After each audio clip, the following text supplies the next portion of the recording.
कहानी की शुरुआत में हमें एक बहुत ही विशाल आकार का गॉडजिला दिखाया जाता है। इसका नाम कोंग होता है। उसी समय एक छोटी बच्ची वहां आती है जो कोंग की सबसे स्पेशल दोस्त। कोंग उस बच्ची के लिए अपनी जान भी दे सकता, लेकिन इस वक्त उसका गुस्सा इतना ज्यादा था कि वहीं पास में लगा एक बड़ा पेड़ उखाड़कर ऊपर आसमान की तरफ अपनी पूरी ताकत से फेंक देता है, जिससे वह पेड़ सीधा जाकर एनर्जी बॉल में घुस जाता है और वहां एक बहुत बड़ा होल हो जाता है। दरअसल कोंग को इंसानों द्वारा बनाई हुई दुनिया में रखा गया था ताकि गॉडजिला को उसकी भनक तक न लगे। करीब 5 साल पहले कोंग और गॉडजिला के बीच बहुत ही खतरनाक लड़ाई हुई, पर उस लड़ाई में गॉडजिला ने कोंग को हरा दिया। ये दोनों खतरनाक जानवर एक दूसरे को दूर से ही महसूस कर सकते हैं, इसलिए इंसानों को डर था कि अगर यह दोनों आमने सामने आए तो फिर से बहुत ही भयानक तबाही मच सकती है। लेकिन अब कोंग पहले से काफी बड़ा हो चुका था, इसलिए इंसानों ने फैसला किया कि अब कोंग को दूसरी जगह शिफ्ट किया जाएगा। इसके बाद हम बर्नी नाम के एक आदमी को देखते हैं जो कि एपेक्स नाम की एक बहुत बड़ी टेक कंपनी में काम करता है, जो एडवांस रोबोट और बड़ी बड़ी मशीनें बनाने के लिए जानी जाती। पर बर्नी को कंपनी के मेंबर्स पर पहले से ही शक था कि वह दुनिया से कुछ बड़ा छुपा रहे हैं और कुछ खतरनाक बना रहे हैं। बर्नी सच का पता लगाने के लिए कंपनी का सीक्रेट डाटा चुराने की कोशिश करता है, जिससे उसे पता चलता है कि कंपनी बहुत बड़े और गुप्त प्रोजेक्ट को संदेश भेजने की तैयारी कर रही। लेकिन तभी खतरे का अलार्म जोर जोर से बजना शुरू हो जाता। इसका मतलब था कि गॉडजिला शहर के बहुत ही करीब आ चुका है। कुछ देर बाद हम देखते हैं कि गॉडजिला समुद्र के पानी को चीरते हुए बहुत ही खतरनाक तरीके से बाहर निकलता है। यह देखकर वहां मौजूद हेलीकॉप्टर तुरंत उस पर हमला करना शुरू कर देते हैं, लेकिन गॉडजिला बहुत ही ताकतवर, इसलिए उसके सामने जो भी आता उसे वह तहस नहस कर। वहीं मौजूद सभी लोग यह देखकर बहुत ज्यादा हैरान हो जाते, क्योंकि गॉडजिला तो हमेशा इंसानों का रक्षक रहा है, तो आज वह सबको मारने की कोशिश क्यों कर रहा है। तभी गॉडजिला गुस्से में आकर अपनी न्यूक्लियर पावर का इस्तेमाल करके पूरी एपेक्स कंपनी को 3 सेकंड में जलाकर राख कर देता है। ये खबर पूरी दुनिया में रातों रात फैल जाती है कि गॉडजिला वापस आ, लेकिन वह इस बार रक्षक नहीं बल्कि दुश्मन की तरह सबको तहस नहस कर रहा है। तभी एपेक कंपनी का मालिक न्यूज पर कहता है कि गॉडजिला अब बेकाबू हो, पर वह जल्द ही एक ऐसी मशीन तैयार कर लेंगे जो उसे रोक। इस न्यूज को मेडिसन नाम की एक लड़की भी देख रही होती है, जिसे पूरा यकीन था कि गॉडजिला बिना किसी वजह के ऐसे हमला नहीं कर सकता। इसके पीछे जरूर एपेक्स कंपनी का ही हाथ। फिर वह अपनी बात साबित करने के लिए अपने पिता के पास जाती। वो उन्हें विश्वास दिलाती है कि गॉडजिला को जरूर उकसाया गया। इस पर उसके पिता उसकी बात जरा सी भी नहीं मानते, साथ ही कहते हैं कि यह टाइटन्स भी इंसानों की तरह ही होते हैं, जिनका दिमाग कभी भी खराब हो सकता है। और अब गॉडजिला हीरो नहीं बल्कि विलेन बन चुका। यह सुनकर मेडिसन काफी उदास होकर वहां से चली जाती है और उस हैकर बनने की ऑनलाइन ऑडियो सुनने लगती है।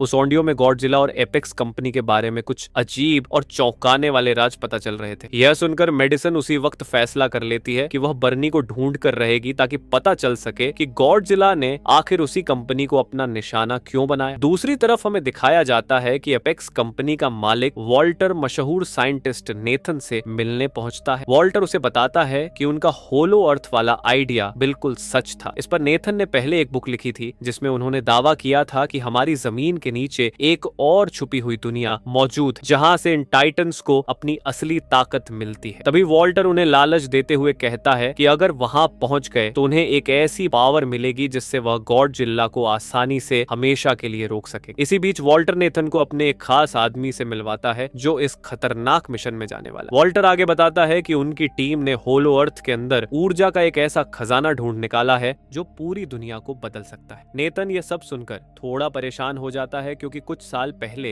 उसके भाई ने भी वहां जाने की कोशिश की थी, लेकिन वहां की अजीबोगरीब ग्रेविटी की वजह से उसके भाई की जान चली गई। दरअसल होलो अर्थ में ग्रेविटी इतनी खतरनाक है कि वहां पहुंचते ही दबाव की वजह से इंसान और मशीनें खत्म हो जाती। इस पर वॉल्टर हल्की सी मुस्कान देकर कहता है कि उन्हें बिल्कुल भी फिक्र करने की जरूरत नहीं है, क्योंकि उसकी कंपनी ने एक खास HIAV नाम की एंटी ग्रेविटी क्राफ्ट बनाई जो उस भारी दबाव को आसानी से झेल सकती है। तभी नेथन बताता है कि हर टाइटन के पास अपना घर का रास्ता ढूंढने के लिए एक कुदरती ताकत होती है, इसलिए उन्हें होलो अर्थ तक पहुंचने के लिए कोंग की मदद लेनी ही पड़ेगी, क्योंकि कोंग ही उन्हें सही रास्ता दिखा सकता है। इसके बाद नेथन अपनी पुरानी दोस्त एलन से मिलने जाता है जो कोंग की देखभाल करती थी। नेथन उसे समझाने की कोशिश करता है, लेकिन कोंग को अब इस नकली दुनिया में ज्यादा दिन तक नहीं रखा जा सकता, क्योंकि कोंग का असली घर होलो अर्थ है और उसे गॉडजिला से बचाए रखना यही एक रास्ता है। कुछ देर सोचने के बाद बाद इल्लिन कोंग को ले जाने के लिए मान जाती है क्योंकि कोंग को बचाने का कोई दूसरा रास्ता नहीं। इसके बाद समुद्र में कई बड़े बड़े जहाजों के साथ पूरी आर्मी कोंग को एक बड़े जहाज पर भारी जंजीरों से बांधकर ले जा रही होती है। फिर रात के वक्त वह छोटी लड़की इशारों में इल्लिन को बताती है कि कोंग बहुत गुस्से में है क्योंकि उसे इस तरह जंजीरों में कैद रहना बिल्कुल भी पसंद नहीं। और दूसरी तरफ आर्मी का लीडर भरोसा दिलाते हुए कहता है कि वह गॉडजिला की नजरों से बचकर निकल जाए। वहीं मौजूद डॉक्टर भी जानती थी कि गॉडजिला और कोंग की दुश्मनी सदियों पुरानी है क्योंकि यह दोनों ही खुद को इस दुनिया का इकलौता राजा मानते हैं और अगर यह गलती से एक दूसरे के सामने आए तो समुद्र के बीच एक ऐसी तबाही मचेगी जिसे कोई रोक नहीं पाएगा। दूसरी तरफ मेडिसन अपनी फ्रेंड के साथ उस हैकर बर्नी के पास पहुंच जाती। बर्नी उन्हें बताता है कि मुझे पहले से ही शक था कि एपेक्स कंपनी छुपके एक ऐसी चीज बना रही है जो गॉडजिला को चुनौती दे रही है और शायद गॉडजिला को इसी बात का पता चल गया है, इसलिए उसने कंपनी पर गुस्से से हमला किया होगा। दूसरी तरफ जहाजों में अचानक से खतरे के अलार्म बजना शुरू हो जाते हैं। वहीं मौजूद छोटी बच्ची घबराते हुए सबको इशारों में बताती है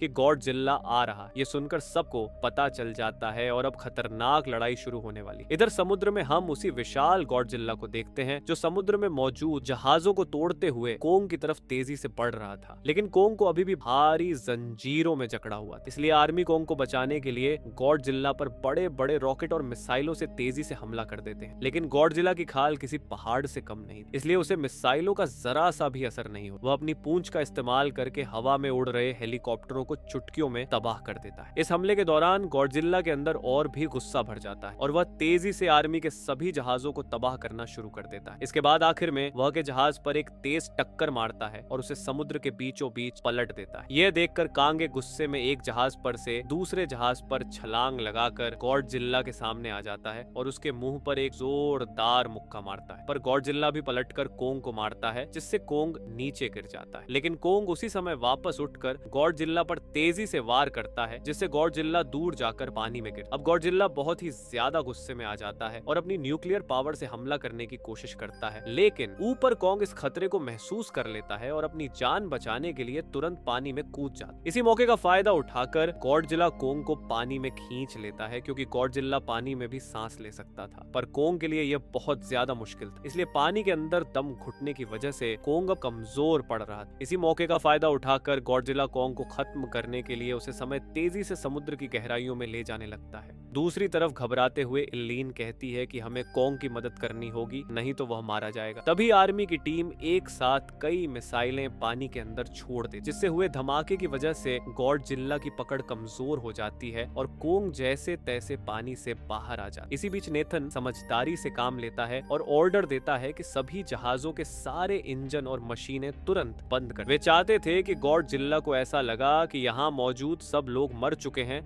और उसकी जीत हो चुकी हो। अब जैसे ही सब कुछ बंद किया जाता है तो गॉडजिला गुस्से में कोंग की तरफ देखता है और उसे मरा हुआ समझकर वहां से चला जाता है। इधर इल्लिन को डर था कि अगर जहाज को चलाया तो गॉडजिला वापस लौट आएगा। इस पर नेथन कहता है कि हम अब समुद्र के रास्ते नहीं बल्कि कोंग को ऊपर हेलीकॉप्टर की मदद से ले जाएंगे। दूसरी तरफ मेडिसन अपने दोस्तों के साथ चुपके से एपेक्स कंपनी हेडक्वार्टर में घुस जाते हैं। वहां उन्हें स्कल क्रॉलर के बहुत सारे अंडे मिलते हैं और कंपनी ने किसी गुप्त काम के लिए रखा हुआ। वे लोग उन अंडों को देख ही रहे थे कि तभी अचानक से उस लैब का दरवाजा अपने आप लॉक हो जाता है। असल में वे लोग एक हाई स्पीड ट्रांसपोर्ट बोर्ड में फंस गए थे जो उन सबको उन अंडों के साथ बड़ी तेजी से जमीन में बने रास्तों से तबाही की तरफ ले जाने लगता है। दूसरी तरफ आर्मी हेलीकॉप्टर की मदद से कोंग को अंटार्कटिका के उस रास्ते तक पहुंचा देती है जो सीधा होलो अर्थ की तरफ जाता है। वहां पहुंचकर वह छोटी बच्ची कोंग को गुफा के अंदर जाने का इशारा करती है, लेकिन कोंग उस गुफा में जाने से साफ मना कर देता है। तभी नेथन उस छोटी बच्ची की मदद लेता है। इस पर वह छोटी बच्ची कोंग को समझाती है कि उस गुफा के पार तुम्हारा असली घर है। तभी कोंग उस बच्ची की बात मानकर गुफा के अंदर चला जाता। कोंग को गुफा के अंदर जाते देख ये सब लोग भी अपनी एंटी ग्रेविटी कारों के साथ उसके पीछे निकल पड़ते हैं। कुछ देर में होलो अर्थ पहुंचते ही उन्हें एक ऐसी दुनिया दिखाई देती है जहां सब कुछ उल्टा पुल्टा था। एंटी ग्रेविटी कारों की वजह से सब लोग वहां के खतरनाक दबाव से बच जाते। इस उल्टी दुनिया में जैसे ही यह लोग कदम रखते हैं